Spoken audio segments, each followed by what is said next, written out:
Oke, masih dengan Profesor Kardus. Konsep evolusi teknologi aviation atau kedirgantaraan akan terus berkembang seiring dengan kerasnya persaingan dan keterbukaan pemikiran. Sebut saja perlombaan pesawat tempur generasi kelima, siluman, dan hypersonic yang dilakukan oleh negara-negara besar seperti Amerika Serikat, Rusia, China, dan Uni Eropa. Mereka akan terus mencambuk inovator-inovator yang telah mereka didik sebelumnya agar terus berpacu menciptakan teknologi-teknologi terdepan dengan berbagai fasilitas dan kucuran dana besar-besaran. Dan terbukti, setiap minggu ada saja paten-paten teknologi terbaru yang mereka daftarkan. Seperti halnya konsep propulsi cyclorotor atau cyclocopter yang digadang-gadang akan menjadi terobosan besar untuk menciptakan taksi terbang masa depan atau mobil terbang yang aman, efisien, dan mudah dikendalikan. Dan kali ini, Profesor Kardus akan mengulas konsep cyclocopter, sebuah sistem propeller cycle yang sangat dinamis, tenang, dan efektif dalam hal bermanuver, sehingga konsep ini sangat cocok digunakan untuk mobil-mobil terbang di masa depan yang dapat berlalu lalang di padatnya perkotaan. Dan untuk lebih jelasnya, mari kita simak videonya. Dan jangan lupa like, subscribe, dan tekan tombol lonceng di channel Profesor Kardus. Tak berijazah, tapi jenius untuk mendapatkan informasi dari sudut-sudut bumi dan sudut-sudut alam semesta lainnya. Cyclogyro atau cyclocopter merupakan konfigurasi konsep mobil terbang masa depan yang menggunakan cyclorotor atau sayap rotor berbentuk roda untuk sumbu horizontal, menciptakan daya angkat, propulsi, dan kontrol dinamis. Cyclocopter digadang-gadang akan menjadi mobil terbang eVTOL atau Electric Power Vertical Take Off and Landing, atau mobil terbang listrik yang dapat lepas landas dan mendarat secara vertikal untuk masa depan. Sistem penggerak propulsi cyclorotor mungkin sepintas terlihat mirip rotor flattener, tapi pada dasarnya prinsip dan cara kerjanya berbeda.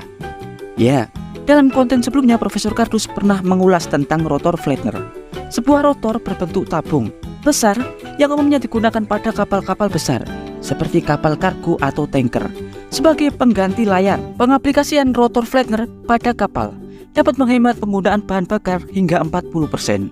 Hal ini karena rotor flattener kapal digunakan sebagai layar yang memanfaatkan angin dan efek Magnus untuk mendorong kapal.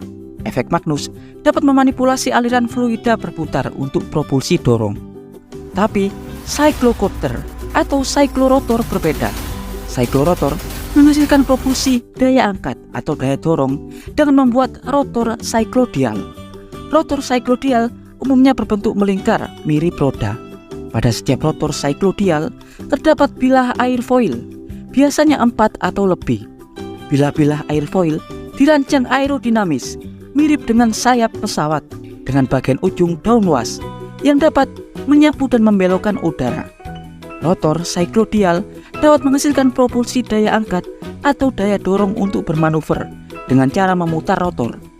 Ketika rotor diputar, setiap bilah akan mengaduk udara.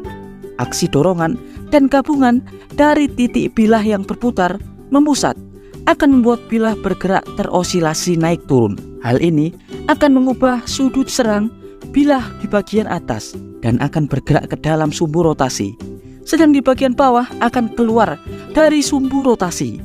Bilah bagian bawah akan membuat aliran downwash yang membelokkan atau mengubah aliran udara hingga menghasilkan daya angkat.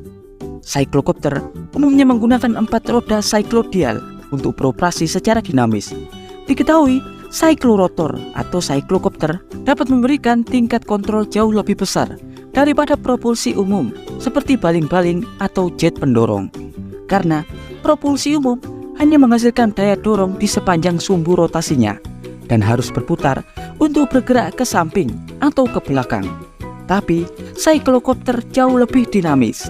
Roda cyclocopter atau cyclodial dapat diputar dan mengubah arah dorong seketika hingga dapat berbelok, mundur, menurun secara langsung. Dan ini sangat cocok untuk digunakan pada lingkungan padat pada konsep mobil terbang di masa depan. Selain itu, cyclorotor tidak terlalu bising. Kelemahan yang sangat mendasar pada cyclorotor hanya pada kemampuannya untuk mengangkat beban.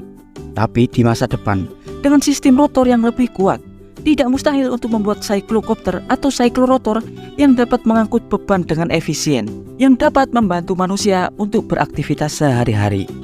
Ya, dan berikut informasi singkat dari Profesor Kardus tentang cyclocopter, taksi terbang super potensial di masa depan. Profesor Kardus bersama insinyur-insinyur perancang cyclocopter di A&M University Texas mengabarkan